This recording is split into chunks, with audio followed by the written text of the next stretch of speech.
So first we'll just do a quick introduction. I'm Veronica Reynolds. I'm the head of community relations here at New City Library.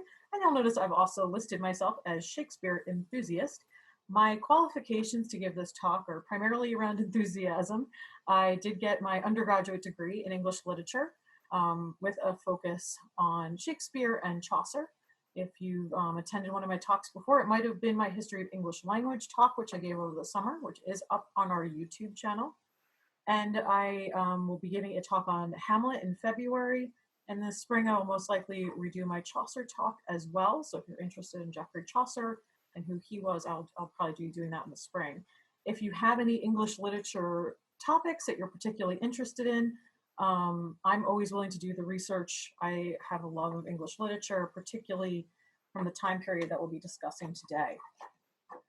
So that being said, we're not here to talk about me. We're here to talk about the play, the history, and the man, exploring Richard III.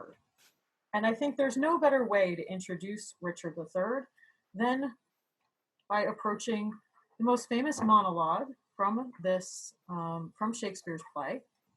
So I am going to grab a video momentarily. And this is Ian McKellen doing the opening speech from Richard III. I think it's one of the more compelling versions. We won't watch the entire thing. I mostly want you to see the transition and the way that Richard has been portrayed through history and possibly betrayed by history.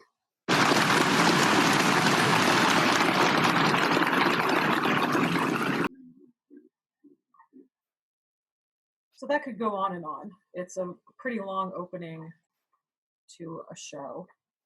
But what they're really trying to display is the two-facedness of Richard. He's speaking at his brother's triumph of war, and while he's displaying it outwardly in approval of his actions, he's quietly saying, this piece is not for me and I intend to disrupt it. So what did Shakespeare write? Well, he wrote about a character who was based on a real person, Richard, Duke of Gloucester, systematically taking out everyone in line for the throne in front of him, including his young nephews, and becoming king. Henry Tudor raises an army to unseat him and is triumphant, ending at last the War of the Roses. That's Shakespeare's version. What's important, and one of the reasons I like to talk about Richard III, is what we lose in talking about Shakespeare, which is context. We are so separated from his time that it's difficult sometimes to catch humor, to catch the details, even the jokes. So you'll see there I have a rose by any other name, quite a famous line in Romeo and Juliet. But what we're missing is the context even there, because the Rose Theater was a rival playwrights theater across from the river. And around the time that this play came out, that theater had flooded with sewage. So the audience at the time would know that by saying a rose by any other name, it was a dig at how the other theater smelled like sewage. And that's lost to us with time and was probably quite funny. And that's talking about several hundred years ago.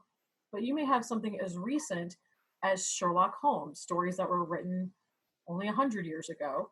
And we may not realize that Watson's dog is named after the prime minister at the time, who was said to resemble a bulldog. And while an actor's delivery can cover some of that, understanding Shakespeare's intent in context really does matter. So one of the main bits of context here is the War of the Roses, which is a very complicated jousting back and forth of the crown to the Kingdom of England at the time. It was called War of the Roses because it was primarily between the Lancasters and the Yorks and Tudors, all of whom had rose sigils. Lancasters were in red, the Yorks were in white, and the Tudors had that kind of white and red look to them. At the beginning of Richard III, the play, they've just unseated Henry IV and put Edward IV back onto the throne. So you can see there's a break here. Edward had ruled for several years. Henry is put back on the throne briefly, and Edward retakes the throne. He dies. Briefly, his son looks like he might be king, and then Richard becomes king. Why they picked the rose as a symbol? Well, English roses are very famously hard to tend, so they were usually only had by the rich. They were very expensive and they were very beautiful. They did symbolize quite a number of things, but that's probably most likely the primary reason. Also, all of these houses, you have to realize, were themselves interrelated. So while they're set up to be opposing forces, they had many cousins in common. You're talking about a time in royal history where almost all of the seated monarchy throughout Europe had some relation to each other, because of the idea of divine right, that God himself had chosen who should be king, and that was inherited through the father. Although that's not always what wound up happening. As you can see here, we have all of these breaks, and we end the play with Henry VII taking the throne and becoming the Tudor king. Now, all of this is quite a muddle, but just to give you a general idea, no, roses had nothing to do with the monarchy in particular. It was royal. Every family with any kind of crest, which could have been a duke, a duchess, they all had some kind of crest, and roses just happened to be what they were using. Because the families were related is probably why the roses were so symbol. And when you say chose, these symbols would have been around for hundreds of years.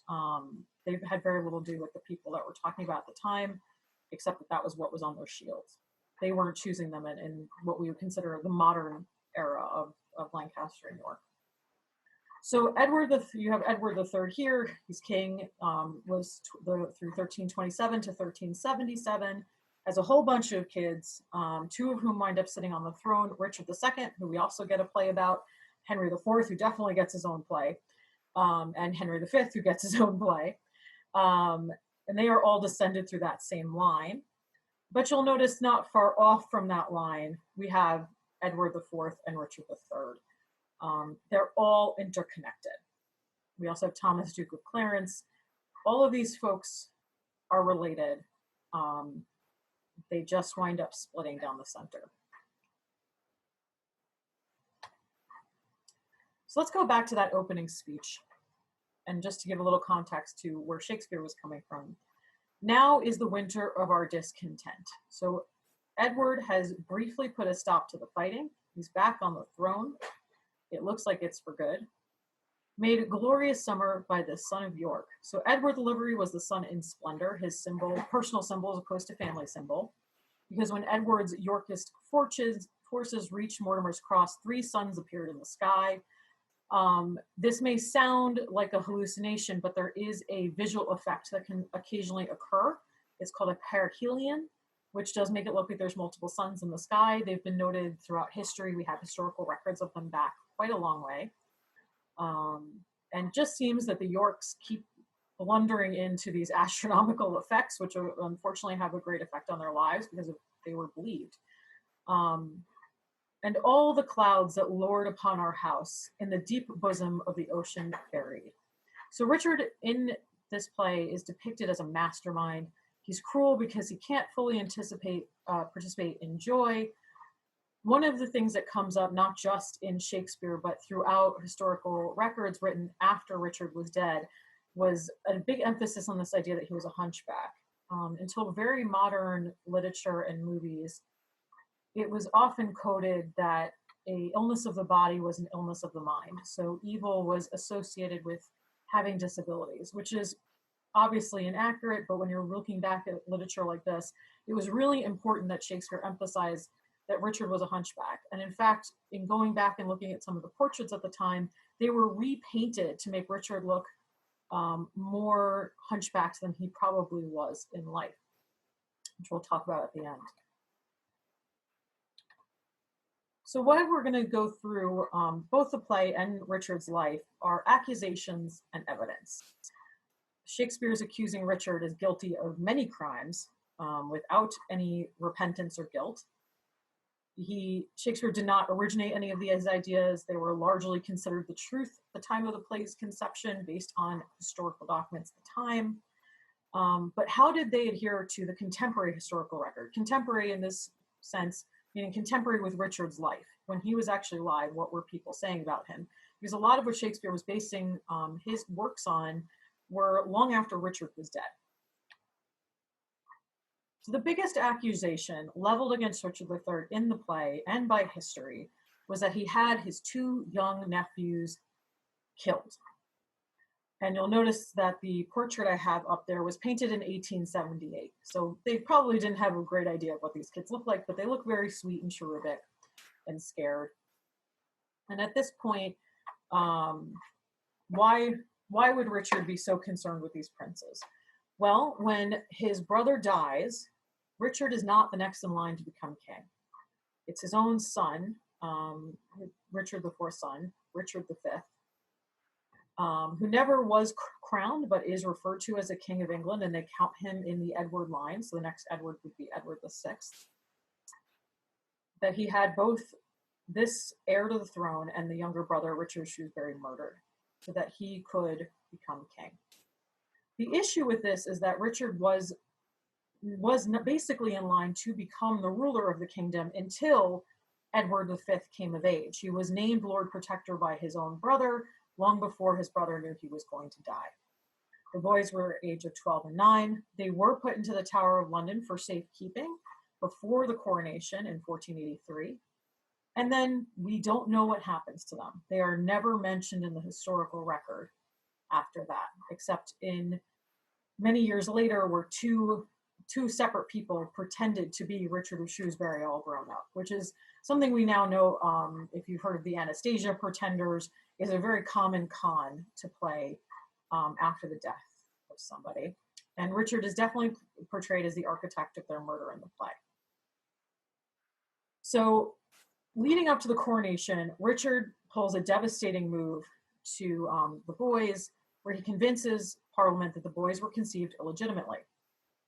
An act called the Titulus Regius was passed by the Parliament, stating that because Edward IV had been pre-contracted to marry someone else, the children that he had with Queen Elizabeth Woodville were illegitimate, even though they were married. So I'll explain that more in the next slide.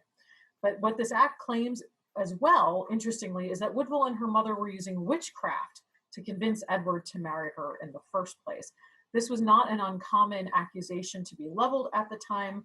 A king not long after this, James, was obsessed with witchcraft, and it came up really often. If you were here for my history of English language, we talked about James and how his fear of witchcraft helped bring about the age of printed books. So let's talk about this Titulus Regius. So the Titulus Regius, one moment, I want to make sure I get the language of this correct. So the core of the claim was that Edward IV married Elizabeth Woodville, the Queen, but he was already promised in marriage to Eleanor Butler. It also claimed that the kingdom was badly ruled and the laws and the customs of the lands had been flouted, that the Queen was guilty of witchcraft, that Edward was married secretly against the customs of the church because he was already betrothed. So while he didn't actually get married to Eleanor Butler, by being promised to her, he was essentially married. Is this a valid claim? If based on fact, the petition had a case to be answered. Marriage and betrothal were very easy in the Middle Ages. There was no need for priests, bands, all the rest of it. You just had to tell each other that you were married to each other. So secret or not, that pre-contract was valid. Despite that, Edward's secret marriage to Elizabeth Woodville told against them because it suggested bad faith by the king or queen. They went ahead and got married without the light of publicity that might have exposed the existence of an impediment, the pre-contract. Though Eleanor was dead by the time the queen gave birth, that didn't matter then. Once a bigamist, always a bigamist, unless reviewed in some way by the ecclesiastical court, which didn't happen, which meant that it was upheld by the priests at the time and the church in general. Now, the act does get repealed and then buried and does not see the light for another century. The repeal was important not only because the new king and his supporters viewed Richard III's rule as usurpation, but because Henry VII's prospective wife, Elizabeth of York, whom he had pledged to marry if he gained the throne, was the eldest daughter of Edward IV and Elizabeth Woodville, and the act would have made her illegitimate as well. So this act was created by Richard III and then immediately suppressed as soon as he was off the throne and not heard of again for a very long time. Well, why does this relate to the princes at all? Well, this is what makes them illegitimate, yes, The fact that the act then gets buried also makes it clear that Henry also has a good reason to kill the princes, because they've been proven to be illegitimate. So if they're legitimate, they get to take the throne. If they're illegitimate, so is his wife. So he has no good out if these princes are around. And of course, Henry is the one who ultimately has his PR team, such as it was at the time, spread the word about what a terrible person Richard is, and he probably had these kids killed. So why does all this matter? Why are we even talking about it? The personal is political, and Shakespeare's patron was Queen Elizabeth, who was a Tudor descended from the Lancaster line that had defeated Richard III. By the time Elizabeth is born, he has been dead for 75 years. There's nobody really speaking for Richard III at this point. He doesn't have a lot of advocates. The story of evil King Richard predates Shakespeare. It's been kicking around for a while, and it's generally thought that the story was started by the man who removes him from the throne, Henry VIII. Henry VII. I'm going to keep calling him Henry VIII. I apologize. I was reading a lot of Henry stuff simultaneous to this. So the evidence we have for the princes is that a lot of this was probably propaganda for pay. People knew that no one knew where the princes were. It would have been very inconvenient for the boys to resurface for both Richard and Henry due to the line of succession.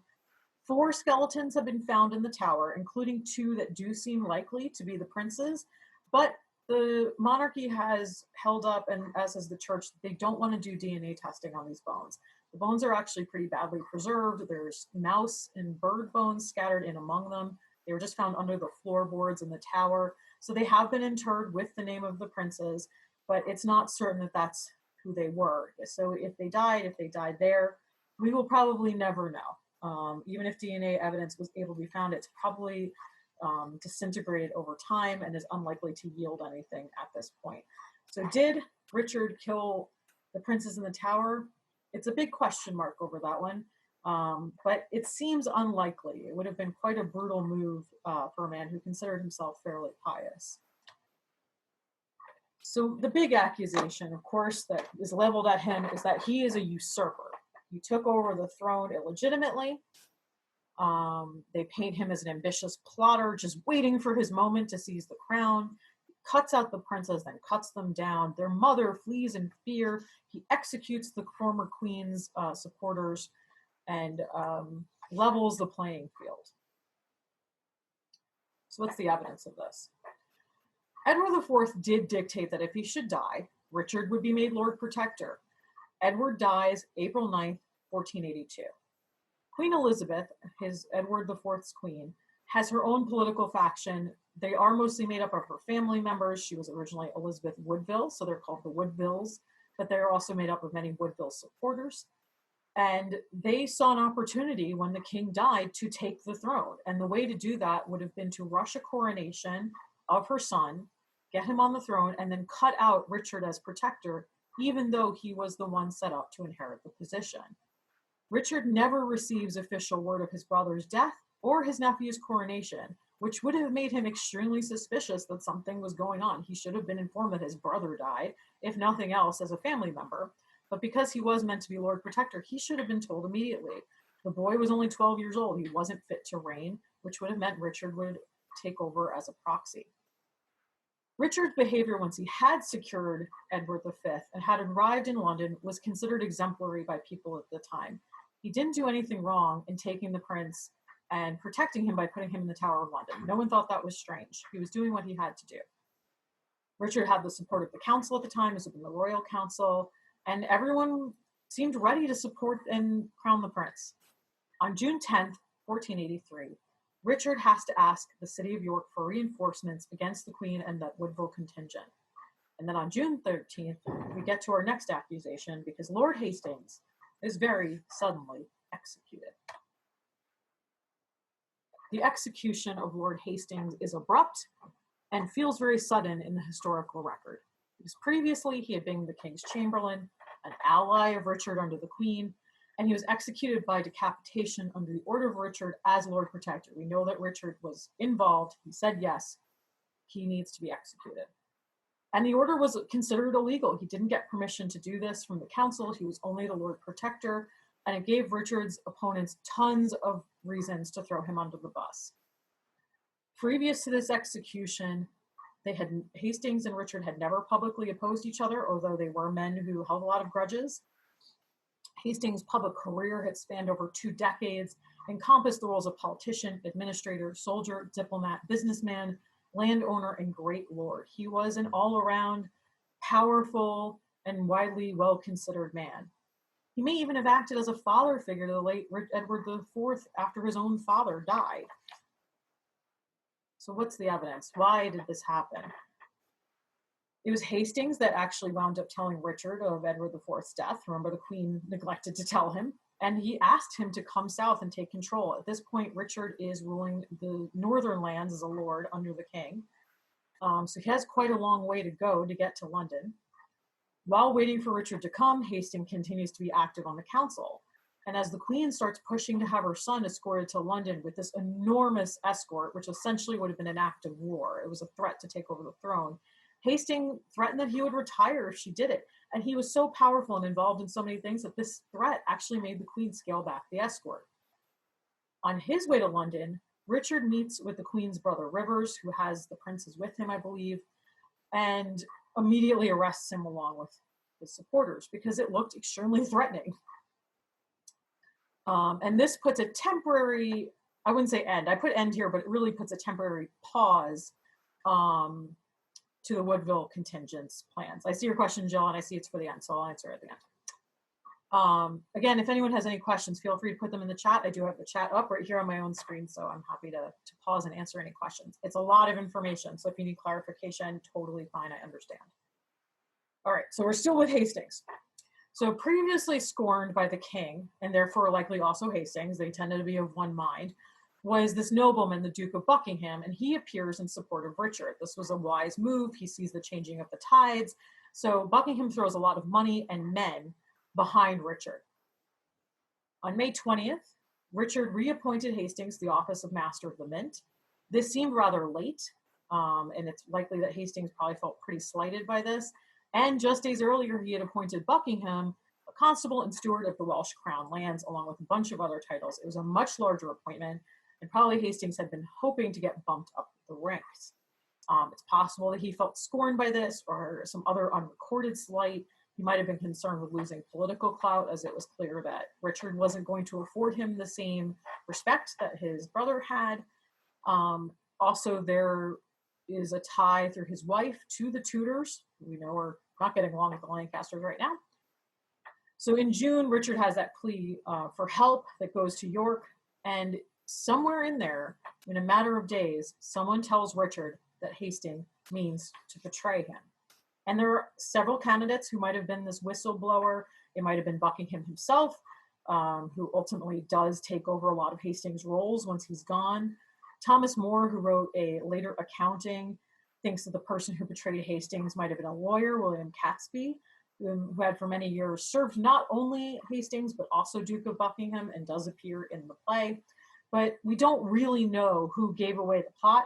We don't know how set in stone the plot was, but this was a tumultuous time, and if Richard felt that there was a threat, especially one with so much power and so close to him, he decided that he needed to take care of it. So on June 12th, he has 2 separate meetings, which suggests that this was not an act of impulsivity as has been suggested, but careful planning and meticulous wording in the order of the execution. It's said that on this evening, one of Hastings' colleagues actually has a terrible dream that they will be killed for what they're planning, and he sends a messenger to Hastings to tell him, and Hastings is like, nah, it's all good. And he shows up for a meeting on June 13th and is summarily executed along with several others. So to break this up a little bit, we have our next accusation, and for that I have a short clip for you, again from the play, about the wooing of Anne. So Richard only marries one woman in his life, and that's Anne Neville. And there is a lot of infamous moments with her in the play, but I'm going to share just one with you in particular. So Anne herself is not even in this scene. This is a reflection by Richard after he has wooed her. I'll have her.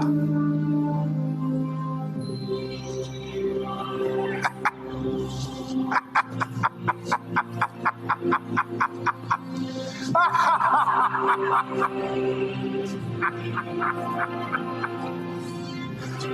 I will not keep her long.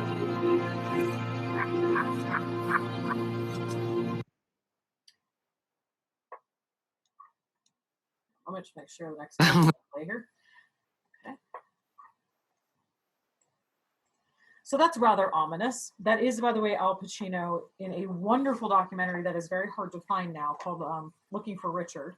Al Pacino briefly played Richard III on Broadway and became very enamored with the role and Shakespeare in general, and put together a really interesting documentary about performing Shakespeare and the play itself that I really recommend if you can get your hands on it. It's very hard to find now, unfortunately. It's pretty old. So what does this mean, the wooing of Anne? Well, in the play, we first are introduced to Anne Neville because she is weeping over her husband's casket. And we know that Richard has killed her husband and her father in battle, and she's weeping over this casket, and Richard sweeps in, and while she's cursing him, he's apologizing and saying lots of pretty things, and essentially woos her and wins her in the course of this conversation. The line is, was ever in this mood a woman wooed? Was ever in this mood a woman won? It's meant to be a very impressive showmanship of con artistry. That he slips in while she's mourning her beloved husband, and the man who murdered her husband seduces her away. As you might have guessed, as charming a story as that makes, it's really got almost nothing to do with the truth. So Anne was the younger of two daughters of Richard Neville and Anne Beauchamp, Earl and Countess of Warwick. And Richard spent some time living with the Nevilles, as many young nobles would. When you were learning the ways of court, you would often go to a nobleman's house, you would work under him for some time and learn how to be a noble person. There was even a brief time before Anne's first marriage where it looked like she might marry Richard. But then things take a strange turn. So by the time of Anne's birth, her father's already a well-known supporter of his uncle by marriage, the Duke of York, and before she's 5 years old, he had helped York's oldest son, Edward, take the throne from Henry VI. Great, everything sounds good, right? Her first known appearance was at the enthronement feast of her uncle George Neville, and Richard was there as well. Likely he traveled with them, so they probably knew each other, although we don't have any record of that. But then a rift opens up between Anne's father and the king when Edward has responded to Warwick's negotiations for a French bride by announcing his secret marriage to the English widow, Elizabeth Woodville, which we already know was a marriage that would later be found to be illegitimate by the Titulus Regius.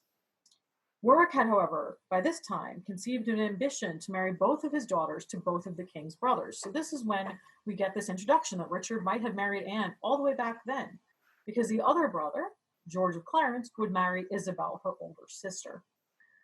But this would have tied up a lot of power and money in one place, and the king simply did not wish to approve of the marriage because they were such good financial catches. This was a good leverage for the king to make some good political marriages. But Warwick did convince Clarence, George of Clarence, to the marriage, and they went over to Rome and they secured agreement there, and the two were married against the king's wishes. And this marriage was the foundation stone of rebellion. The George of Clarence and Warwick were two of the big players in the rebellion against Edward. So there was a brief reconciliation between the brother and Edward after the unsuccessful rebellion, but we're focusing on Anne, so we'll get back to her. Plenty about George of Clarence coming later.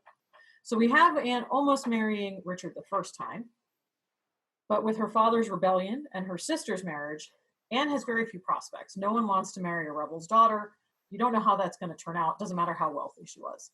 So eventually they were able to marry her off to Edward of Lancaster, who was the son of the dethroned Henry VI. She was 17, he was 17, and she was 14. This was not a love match. This was a marriage of practicality. It took a lot of doing to get them married because her mother stood in the way for quite a lot of it. She didn't want to see the marriage happen. And by the time they were married, Henry VI was back on the throne and was queen in waiting. All seems good. 4 months after the marriage, they've not spent much time together. Anne stayed in France during the rebellion. On her way, I think, actually to reunite with him, the rebellion fails and Edward's back on the throne. So that's our little blip in the middle of Edward's reign. Her husband and father both died, labeled as traitors in the uprising. And then in this weird twist, so Anne is now a widow. You could not go off at this time as a widow and live your own life. A man needed to tell you where to be, what to do, how to exist. So she is given over to George of Clarence. He has custody over her, even though she's an adult woman. So George of Clarence is the brother to the now reigning again King Edward and to Richard. And you may remember I said that he rebelled against the throne, but he was forgiven.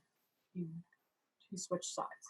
So what does this mean as far as the scene of Richard being this cruel seducer? The Neville's land in the north were granted to Richard, and the lands which Isabel and Anne were joint heirs of were granted to Clarence as a reward for returning to the Yorkist fold. So Anne didn't actually own any land herself. And yet early in 1472, 2 years after the rebellion, Richard seeks her hand. At this point, he's the Duke of Gloucester. He's not king. She's 16 and a half. Richard just turned 20. So slightly more reasonable ages. Not perfect, but we're getting there. Richard marries her despite the fact that she can't really provide him with anything, which does suggest that he had some feeling for her. Hard to know if that was love or just protectiveness. And after the marriage, Richard goes about making sure her mother is released from confinement. She'd gone into hiding, essentially, because of the shame from her husband's betrayal. And then we get his brother Clarence pushing back and saying that Richard's marriage isn't legitimate because he didn't ask me for permission and I'm her custodian. He deceived me. But the public documents that survive from this make it pretty clear that Clarence didn't have any say in who Anne married. She actually was, at that point, able to be the only voice to say no. If she didn't want to marry Richard, he made it clear that she could stay in a nunnery and live out her life, for that matter. So it's interesting that all of this has landed at Richard's feet when it becomes pretty apparent that Clarence was the one really pushing to get control over her land and whatever holdings she had, even though by then it was virtually nothing. He was just very possessive. Just making sure I'm not missing anything here. My apologies. So yeah, so Anne was on board with this marriage. The public documents that survive don't really tell us what their marriage was like and personal, but even after they'd become queen and king, Richard was pretty careful to respect Anne's interests. For instance, carefully excluding from a grant to Lady Hastings the manor of Loughborough, which to us and our dearest wife in her right belongeth. So he looked after her things, even though stuff that he didn't technically own. So the line is, I shall not keep her long. So what happens to poor Anne? After she becomes queen, she does bear him a son as a Duchess of Gloucester. She becomes queen. Their son becomes prince. But he unfortunately passes away in 1484. You think he's 7 or 8 years old. They are documented as having gone into seclusion together to mourn, and that they were very upset. Historical records suggest Anne died of tuberculosis. It's very hard to diagnose these things so far after the fact.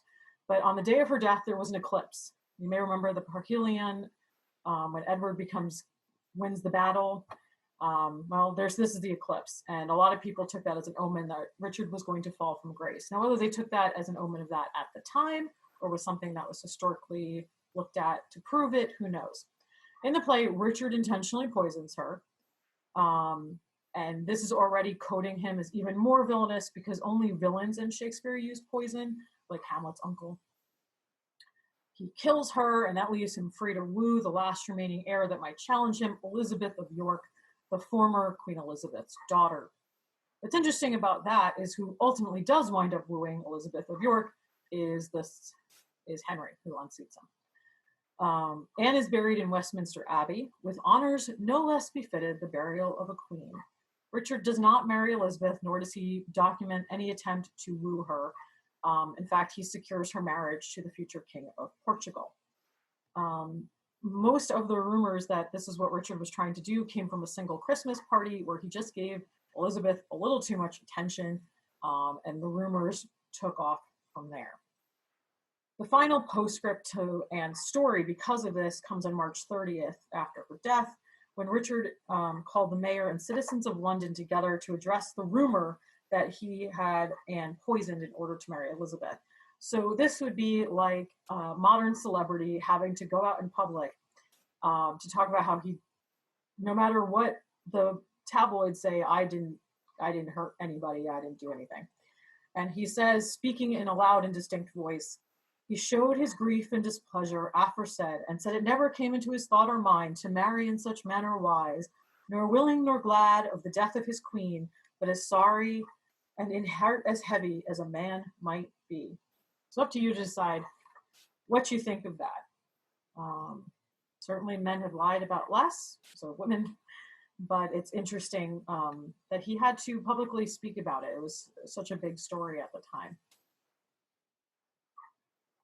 One of the other big accusations in Richard's murdering his way to the top in the play is that he very quickly gets his brother locked up, Clarence, George of Clarence, in the Tower of London, because a soothsayer claims that someone by the name of G will kill King Edward.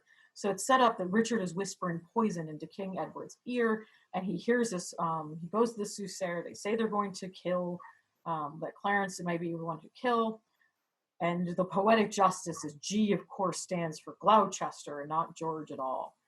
Clarence gets to deliver this beautiful, powerful monologue about this terrible dream he's had.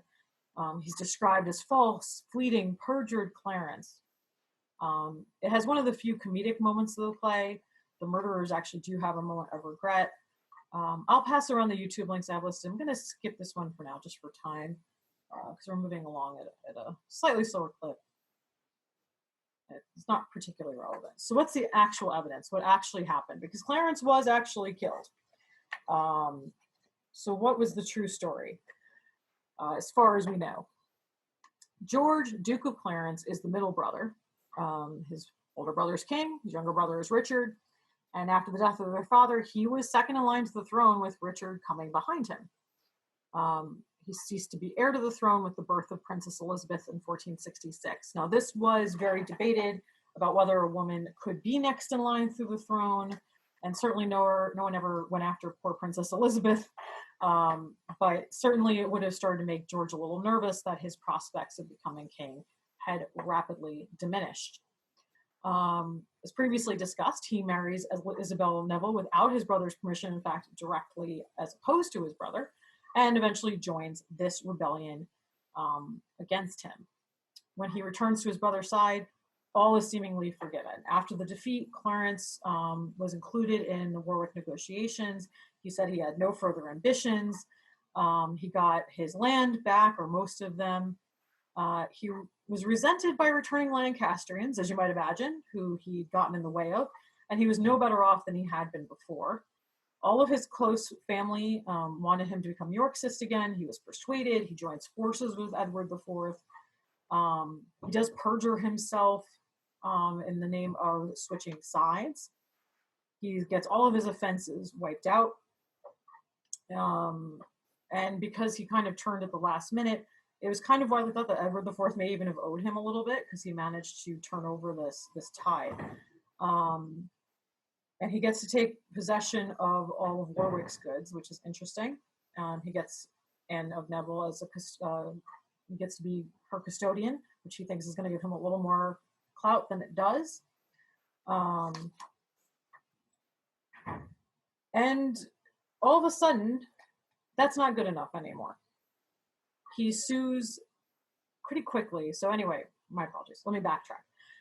So he's all forgiven. He has all his lands back. Everything sounds great. But he's not thrilled about that marriage, right? Like, Richard marries Anne out from under him, and he's not thrilled about that. So he sues Richard. You would think, you've betrayed your brother. You barely got back in time. You got everything back. You managed not to lose too much face. Everyone hates you. Don't sue your own brother over a marriage. But he does. And then there's only 6 years, really, between that reconciliation in 1471 and his fall in 1477. So unfortunately, Isabel dies, and Clarence is like, all right, I'm going to marry another heiress. And Edward's like, absolutely not. And Clarence had this trusted retainer named Thomas Burdett and two astrologers. And supposedly they cast the king's horoscope, which was an act that was considered treasonous. Horoscopes were no good. They were witchcraft. And it was considered treason to do that to the king because it might curse him or something along those lines. This gave a window to Edward, who had probably just been waiting for the opportunity. He had been kind of forced to take Clarence back because of his turncoating. But he gets his opening. He decides it's a betrayal. He has his brother arrested and then executed. You'll notice the person who's not mentioned in many of this, aside from the lawsuit, is Richard. Richard wasn't at court at this time all that often. He was mostly in the north where his lands were. And while he did benefit from Clarence's death, he got many of his properties, there's really no evidence from the time that suggests he was involved in the death. If anything, it sounds like Edward just got sick of forgiving this guy a million different things and just found a reason to do that. There is even a later account, which is not contemporary, that says Richard had vowed to get revenge for Clarence's death, that he was really upset that his brother had been killed. How he meant to get revenge against the king himself is another question. Like I said, it's not a contemporary account, it's a later account, so hard to know. So Richard has cleared the board. The princes are in the Tower of London, never to be heard of again. His middle brother, Clarence, has been executed. His older brother is dead. He's coronated. He takes over kingship. And what Shakespeare never really shows us much is what kind of king was he, because he's not primarily interested in that. So what kind of king was Richard? John Roos, a contemporary chronicler, wrote, "He ruled his subjects in his realm, full commendably, punishing offenders of his law, and cherishing those that were virtuous." As far as we can tell, Richard was concerned about justice, both for the individual and its administration. He may have been pious. This is like an interesting question. He gives a lot of money to the church, more than any other medieval king. He gives them a lot of money. And he owned at least 8 books. We have his books. He did a really unusual thing for the time, which is that he wrote his name in the cover of his books, which was not really a done thing. We're talking about handwritten manuscripts here.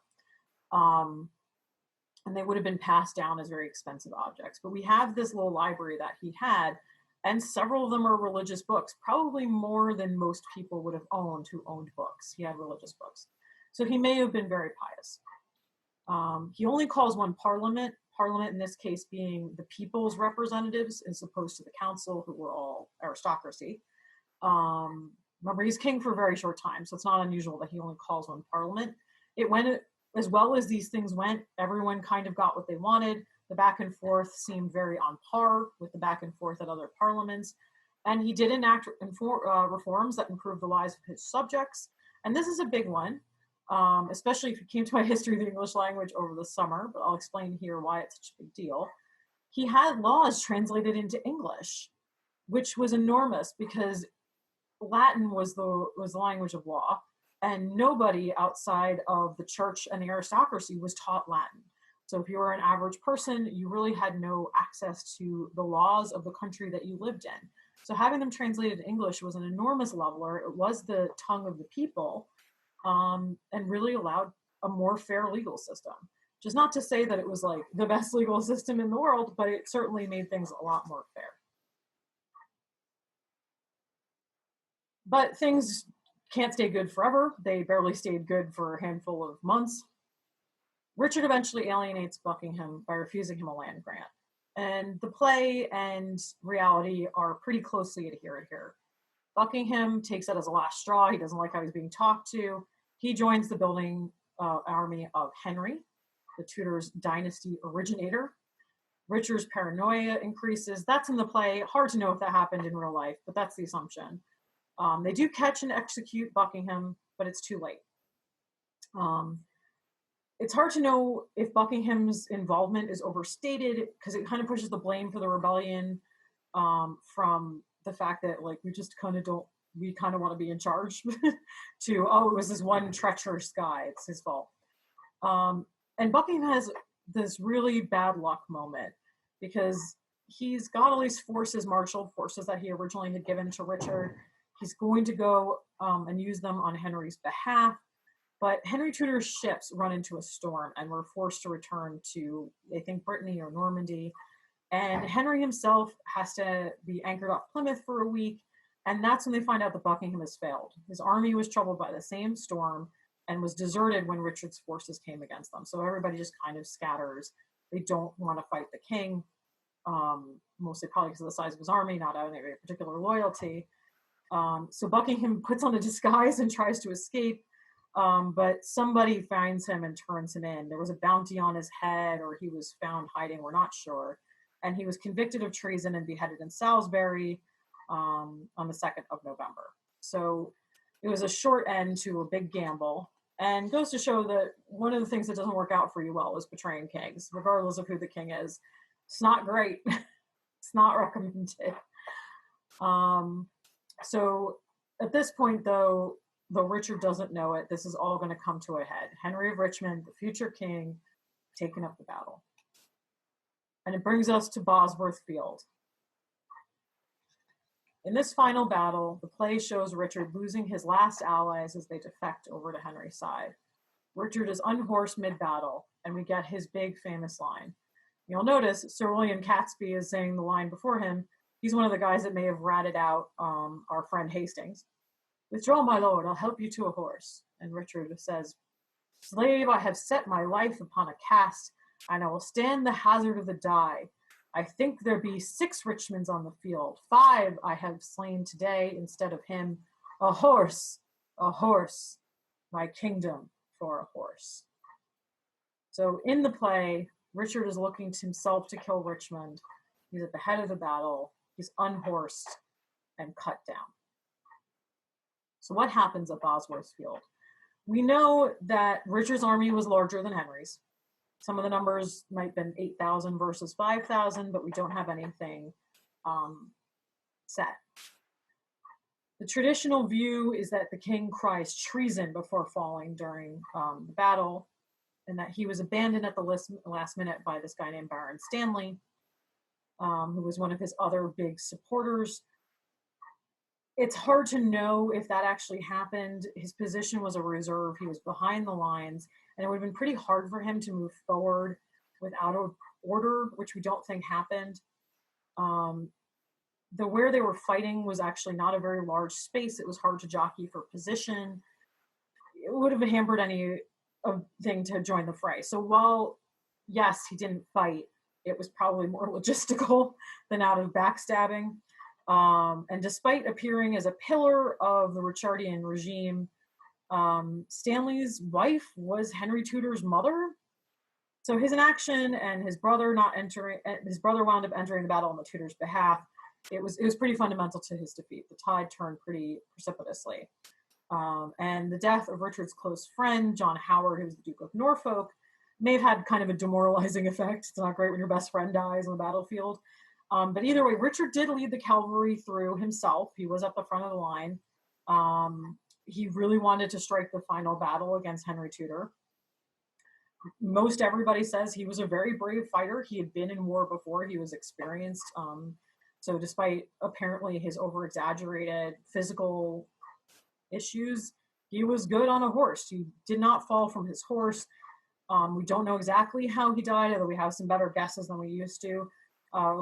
Not a contemporaneous chronicler, but one of the people who wrote up things at the time said that he was killed by a Welshman. A soldier struck him down and then hit him so many times that it was hard to figure out who it was afterwards. So the play ends with Henry, the rightful king, getting to speak. So let's hear a little bit of that. I have a really nice recording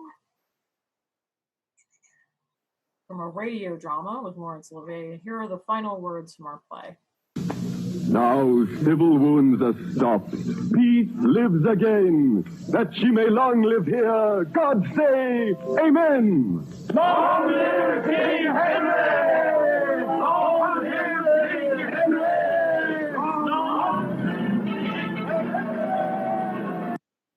That entire radio drama is up on YouTube, so if you wanted to hear the rest of the whole thing from the beginning, you can. It's Laurence Olivier. Very nice recording of the show. So Henry gets to end with the line, now civil wounds are stopped, peace lives again, that she may long live here. God say amen. which you can contrast with Richard's opening lines. Now is the winter of discontent, a glorious summer by the son of York, and all the clouds that lowered upon our house in the deep bosom of the ocean buried. And I always find this to be interesting, because as much as we're meant to throw Richard under the bus, his opening lines are very similar to Henry's closing lines. We had a war, and now peace is going to be here forever. Which is kind of an interesting moment in time there. But unlike a lot of historical stories, we get to do a where are they now? Obviously, Richard is long gone, but some people were convinced that his body was findable. Common legend was, after Bosworth, he dies, his body was dragged naked to the closest convent, and he was buried there without a lot of pomp and circumstances, or as they called it, no funeral solemnity, at the convent of Franciscan monks in Leicester. He wasn't buried with other kings, he was buried just kind of ignominiously with very little marker at Greyfriars. In 1495, 10 years after the burial, we know that Henry VII paid for a marble and alabaster monument to mark Richard's grave, which is kind of interesting as the smear campaign continued. It's the next king in line who does wind up making a monument to Richard, and it's pretty diplomatic. It's very complimentary. It's not the most expensive thing in the world, but it wasn't cheap, and certainly no one was requiring it of him. And my personal theory is, after 10 years of being king, you realize it's a pretty hard job, and maybe the guy who came before you maybe deserved a little more respect than you gave him, although that's just conjecture. But in 1538, the friary was demolished, the monument was destroyed, or it may have even slowly decayed. It was made of alabaster, which is very soft, and it's possible that once it was exposed to the elements, it just wore down and disintegrated.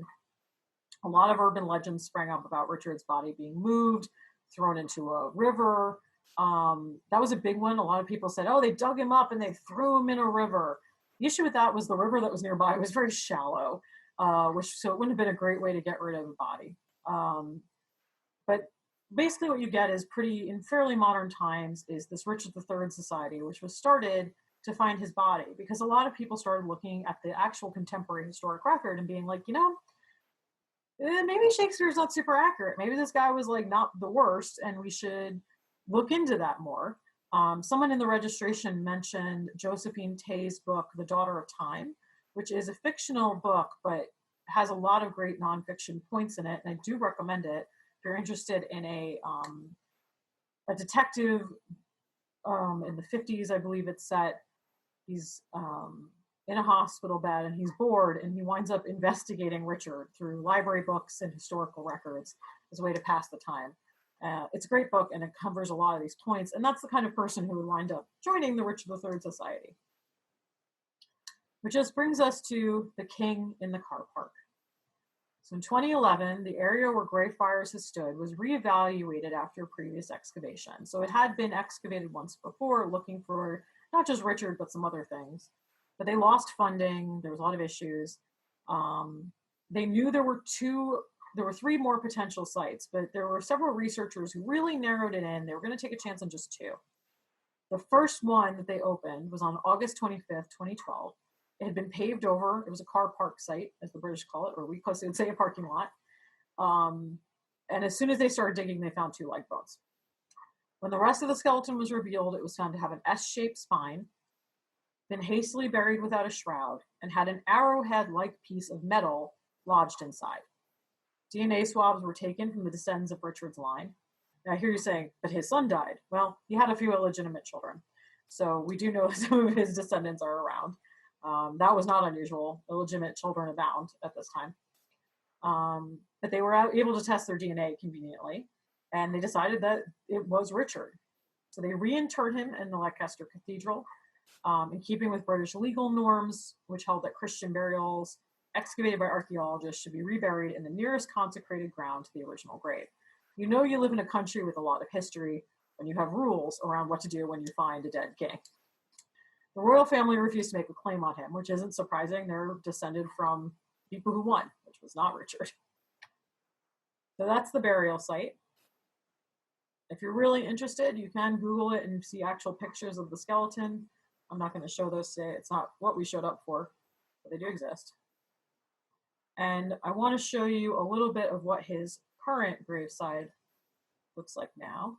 And that'll be the end, and we will be ready for questions. Pause. The simple tomb was made from Swaledale fossil stone quarried in Yorkshire. The marble plinth that frames it is from Kilkenny in Ireland. All that adorns it is his coat of arms and the white boar emblem. His motto in Latin translates as "Loyalty binds me." Today's service at Leicester Cathedral was to celebrate the life of Richard III and to reveal his tomb to the public for the first time. Members of the Curve Theatre Company performed dance and drama scenes depicting the conflict at Bosworth and the finding of the King's remains. The audience was made up of senior clergy, civic guests and members of the public. My daughter wanted to pull a sickie to be here today, bless her, but she's gone to school. Just to be here and witness something like that is just amazing. So I'm really glad and proud to be from Leicester. So. Wasn't expecting the way the tomb was uncovered. But at the same time, when I think about it, I was delighted because these youngsters, young men, young women, boys and girls, they were the ones that did the deed. And no, it was impressively done. It was lovely to see young people participating from the Curve, hearing the various hymns, and the services conducted in a very lovely manner. A cloth in Richard's colours covered the tomb until it was removed by the young performers. It's been placed in the traditional space afforded kings at the top of the building, facing east to greet the rising sun. No longer a king in a car park, now a king in a cathedral. Jane Hesketh, ITV News, Leicester. So that was the good news. Richard gets to be buried appropriately for his station. He has had a bit of a reputation rehabilitation that many pop stars and stuff that we know of have gone through. And if there's anything else you'd like to hear about, let me know, Shakespeare or otherwise. If I can't do it, I'll find somebody else who can. So have a great afternoon, everybody. Thank you for coming.